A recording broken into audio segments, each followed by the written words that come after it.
अस्सलामुअलैकुम viewers, welcome back to the code of laws. आज का जो हमारा टॉपिक है वो है एडमिनिस्ट्रेटिव लॉ से रिलेटेड, ठीक है, जिसमें हम थोड़ा सा इंट्रोडक्शन लेंगे एडमिनिस्ट्रेटिव लॉ का कि वो होता क्या है, ठीक है, किस काम आता है और उसकी डेफिनेशंस के बारे में पढ़ेंगे, ठीक है। तो बिना देर के हम जो है स्टार्ट करते हैं समझना। तो एडमिनिस्ट्रेशन जो है यानी कि एडमिनिस्ट्रेटिव लॉ जो है वो है स्प्रिट है, ठीक है, कॉन्स्टिट्यूशन की। अब कॉन्स्टिट्यूशन जो है ना हमारा वो एक डेड लॉ की तरह है, ठीक है, बिना एडमिनिस्ट्रेटिव लॉ के। वो कैसे है कि कॉन्स्टिट्यूशन जो है वो क्या करता है, वो इमर्ज करता है एजुकेशनल इंस्टीट्यूट, ठीक है, एजुकेशन इमर्ज करता है, ठीक है, यानी कि एजुकेशनल इंस्टीट्यूट वगैरह बनाने में वो मदद करता है, ठीक है। जबकि जो हमारा एडमिनिस्ट्रेटिव लॉ है वो क्या करता है, हमारा एडमिनिस्ट्रेटिव लॉ जो है एक्टिवेट करता है और रनिंग में रखता है उन इंस्टीट्यूशन को, ठीक है।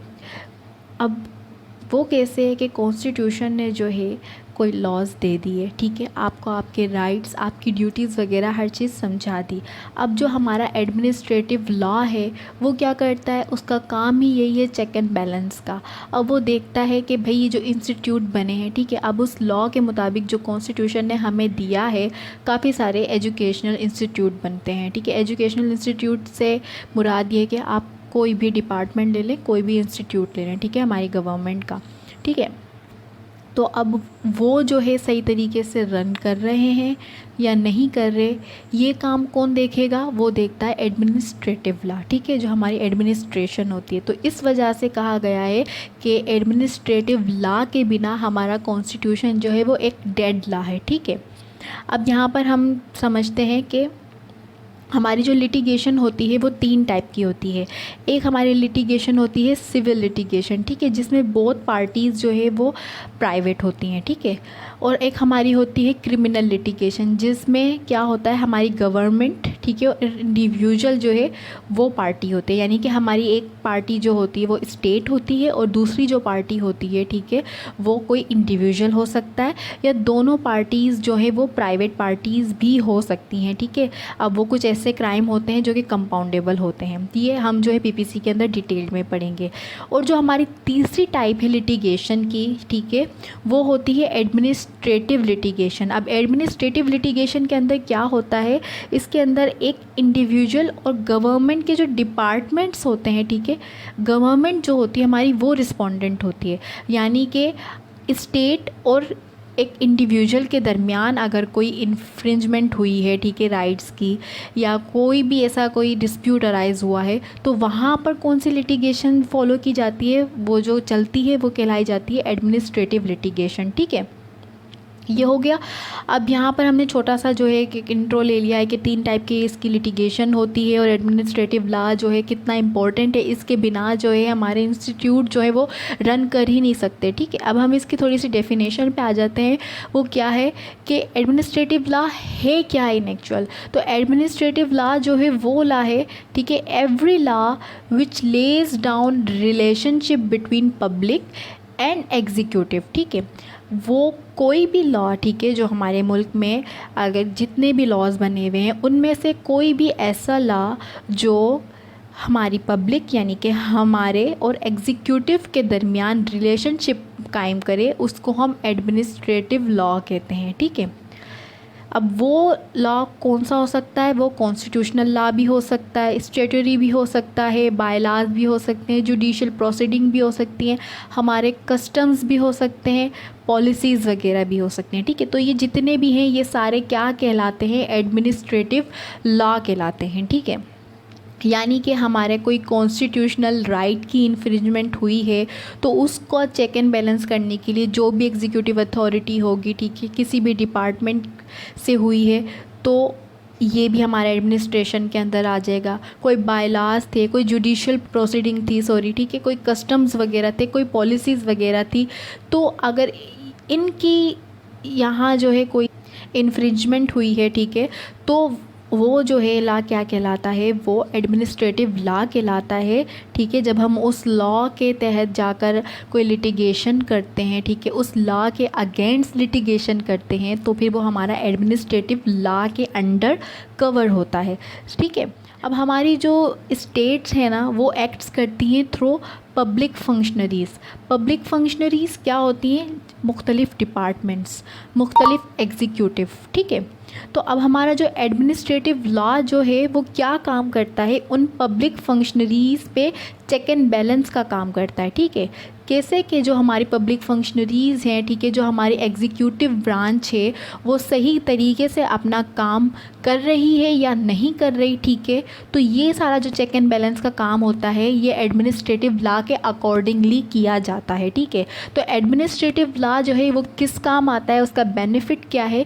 उसका बेनिफिट ये है कि it protect citizen from the cruelty of public functionaries, ठीक है। ये जो हम आम सिटीज़न हैं ये हमारे राइट को इन्फ्रिंज्ड होने से बचाता है उन तमाम एग्जीक्यूटिव ब्रांच वालों से, मुख्तलिफ डिपार्टमेंट वालों से, कि उनके जो पावर्स हैं उनका वो अब्यूज़ ऑफ पावर ना करें, ठीक है।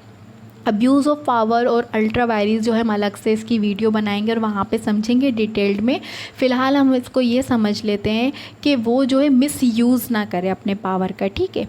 तो ये सारी चीज़ है कि अब यहाँ पर थोड़ा सा हम इसका ओवरव्यू लेते हैं कि हमारा जो एडमिनिस्ट्रेटिव लॉ है उसकी ग्रोथ की रीज़न क्या है, उसका स्कोप क्यों है इतना, ठीक है।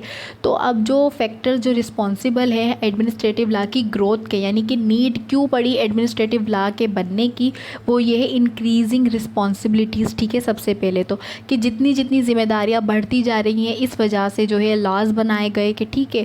और कॉम्प्लेक्स लेजिस्लेशन, यानी कि कानून इतने ज़्यादा कॉम्प्लेक्स हो गए हैं और लेजिस्लेचर्स जो है वो हर एक डिपार्टमेंट के लिए अलग से हर एक दिन day by day check and balance नहीं कर सकते, ठीक है। बर्डन था, तो इस वजह से उन्होंने लेजिस्लेशन जो है वो डेलीगेट की है, ठीक है। डेलीगेट की तो ज़ाहिर है जिस पे डेलीगेट करना है उसके लिए एक बंदा भी चाहिए होगा, तो वो अपॉइंटमेंट करते हैं। इस तरीके से एग्जीक्यूटिव बनते हैं, एग्जीक्यूटिव पे चेक एंड बैलेंस के लिए वो फिर एक लॉ बनाते हैं जिसको हम एडमिनिस्ट्रेटिव लॉ कहते हैं। तो इस तरीके से एक दूसरे से लिंक हुए हुए हैं, ठीक है। उसी तरह कॉम्प्लेक्स है हमारी जुडिशरी के अंदर इतनी कॉम्प्लेक्सिटीज़ हुई हुई होती हैं, ठीक है। इस वजह से भी public interest in speedy decision, ठीक है। अब यहाँ पे वो ये कह रहे हैं कि हमारा जो इंटरेस्ट है पब्लिक का वो जो है अगर कहीं पे इन्फ्रिंजमेंट हो रही है उसकी, तो उस पर स्पीडी डिसीजंस दिए जा सकें, यानी कि जल्द से जल्द लोगों को इंसाफ मिले, ठीक है। ये ना हो कि सालों पे सालों जो है केस चलते रहे, जैसे कि होता है कि तारीख पे तारीख, ठीक है, ये वाला जो।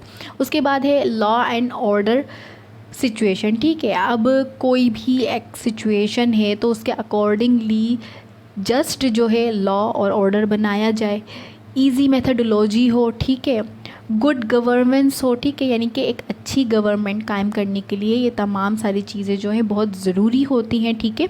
इकोनॉमिक ग्रोथ की वजह से कि जिस तरह हमारे ऐसा ऐसा इकोनॉमी बढ़ती जाती है तो इस तरह एक टेंशन क्रिएट होता है, तो उन सारी चीज़ों को स्टेबल रखने के लिए चेक एंड बैलेंस होना ज़रूरी है। हमारे ऊपर एक सुपीरियर अथॉरिटी होना ज़रूरी है ताकि वो हमें बता सके टाइम टू टाइम कि ये काम आपने करना है, ये काम आपने नहीं करना, ठीक है। उसके बाद है suffering of public work. Suffering of public work, जाहिर सी बात है कि अगर कोई भी हम जैसे कि आम पब्लिक है, अगर हमारा कोई काम अटक रहा है, कोई सफरिंग हो रही है, यानी कि कोई हमारी पब्लिक फंक्शनरीज़ हैं वो मिसयूज़ कर रही हैं, अब्यूज़ ऑफ पावर कर रही हैं, ठीक है, तो उस पर भी चेक एंड बैलेंस के लिए, ठीक है, लॉ ऑफ एक्सपर्ट्स वगैरह। अब ये सारी चीज़ें जो है इन चीज़ों की वजह से जो है एडमिनिस्ट्रेटिव लॉ की ग्रोथ हुई है, यानी कि उसका स्कोप बढ़ा है। ग्रोथ से यहाँ मुराद है कि उसका स्कोप इतना क्यों बढ़ा, उसका स्कोप इतना क्यों है, एडमिनिस्ट्रेशन की नीड इतनी क्यों है। तो ये सारी जो चीज़ें, ये जो मैंने बुलेट पॉइंट्स में यहाँ पे बताए हुए हैं, ये सारे जो है मेन रीज़न्स हैं जिसकी वजह से जो है एडमिनिस्ट्रेशन की नीड हुई है, उसकी ग्रोथ हुई है, ठीक है। अब यहीं पर थोड़ा सा कुछ ऑब्जेक्टिव है एडमिनिस्ट्रेटिव लॉ के, यानी कि एडमिनिस्ट्रेटिव लॉ जो है वो किस मकसद के तहत बना है, ठीक है। तो उसका मकसद जो है वो ये है कि भाई कंट्रोल ऑफ गवर्नमेंट पावर्स। अब ये नहीं है कि भाई आप गवर्नमेंट के बंदे हो तो आपको खुली इजाज़त है, आपका जो दिल चाहता है आप वो करो, ठीक है, आपको कोई पूछने वाला नहीं है, आपको पूछने वाले मौजूद हैं, ठीक है। वो अलग बात है कि पूछा नहीं जाता, लेकिन जस्ट फॉर फॉर्मेलिटी, ठीक है, कंट्रोल ऑफ गवर्नमेंट पावर, ठीक है। Remedy to aggrieved person. Aggrieved person यानी कि वो पर्सन जिसका राइट इन्फ्रिंज्ड हुआ है, ठीक, जिसके हुकूक की पामाली की गई हो, ठीक है। Equal status of state and public, यानी कि हमारी जो स्टेट है और पब्लिक को हमारे लॉ की जो नज़र में जो है तमाम सब बराबर होते हैं, कोई छोटा बड़ा नहीं होता, ठीक है। ये सारी चीज़ें। उसके बाद अपना जो है effective use of government power, यानी कि जो गवर्नमेंट को पावर दिया गया है उसका सही इस्तेमाल किया जाए, ठीक है, अल्टरवेरीज़ नहीं हो, ठीक है, ये वाली चीज़ एक ये है इसका ऑब्जेक्टिव। पब्लिक यूटिलिटी हो, ठीक है, पब्लिक यूटिलिटी यानी कि वही जो आवाम है, आम आवाम है, उनके दरमियान जो है वो यूनाइटेड हो आवाम, ठीक है, तो उनके अंदर यूटिलिटी हो, इत्तेहाद हो उस आवाम के अंदर, ठीक है। उसके बाद अपना है determination of government and public dispute, यानी कि गवर्नमेंट और पब्लिक के दरमियान अगर कोई डिस्प्यूट अराइज हो जाता है तो उसको डिटरमाइन किया जाए, वही जो मेन इसका फंक्शन है, ठीक है, जिस वजह से ये एडमिनिस्ट्रेटिव लॉ बनाया गया है, वही वाला कि अगर कोई भी डिस्प्यूट अराइज होता है, ठीक है, गवर्नमेंट का कोई डिपार्टमेंट पब्लिक का कोई राइट इन्फ्रिंज करती है तो उसको डिटरमाइन कौन करेगा, उस किस अकॉर्डिंग किया जाएगा, एडमिनिस्ट्रेटिव लॉ के अकॉर्डिंग किया जाएगा, ठीक है। डिटर्मिनेशन ऑफ सोशल प्रॉब्लम, कोई भी सोशल प्रॉब्लम हो रही है, ठीक है, तो वो भी डिटर्मिनेशन की जाएगी उसकी, ठीक है। परफॉर्मेंस ऑफ एडमिनिस्ट्रेशन इम्प्रूवमेंट, ठीक है। अब यानी कि एडमिनिस्ट्रेशन की परफॉर्मेंस किस तरीके से, जो हमारी एडमिनिस्ट्रेटिव डिपार्टमेंट है, जो हमारे एग्जीक्यूटिव्स वगैरह हैं, ठीक है, जो एडमिनिस्ट्रेशन का काम देख रहे हैं, जो नज़्म व ज़ब्त का काम देख रहे हैं, उसमें इम्प्रूवमेंट कितनी आ रही है, ठीक है, और कितनी आनी चाहिए, ठीक है, ये सारी चीज़ें। और maintenance of rule of law, कानून कायम रहे, हर कोई कानून के मुताबिक, ठीक है, काम करे, ना किसी का राइट इन्फ्रिंज्ड हो, राइट्स एंड ड्यूटीज़ जो है वो मेंटेन किया जाए, हर चीज़ हर सेक्टर जो है वो स्टेबल हो, ठीक है, तो कहीं पे भी ऊपर नीचे ना हो। तो ये वाली सारी चीज़ें जो है चेक एंड बैलेंस रखने के लिए हमारा एडमिनिस्ट्रेशन जो है वो चेक एंड बैलेंस रखती है और एडमिनिस्ट्रेटिव लॉ के अकॉर्डिंग रखती है, ये इसके ऑब्जेक्टिव हैं। तो इस वीडियो में यहीं तक है। अगली वीडियो में जो है हम इसकी क्या पढ़ेंगे, ग्रोथ ऑफ डेलीगेटेड लेजिस्लेशन के बारे में पढ़ेंगे, जो कि हमारा पार्ट 2 है, क्लासिफिकेशन ऑफ डेलीगेटेड लेजिस्लेशन का, ठीक है। तब तक के लिए अल्लाह हाफ़िज़।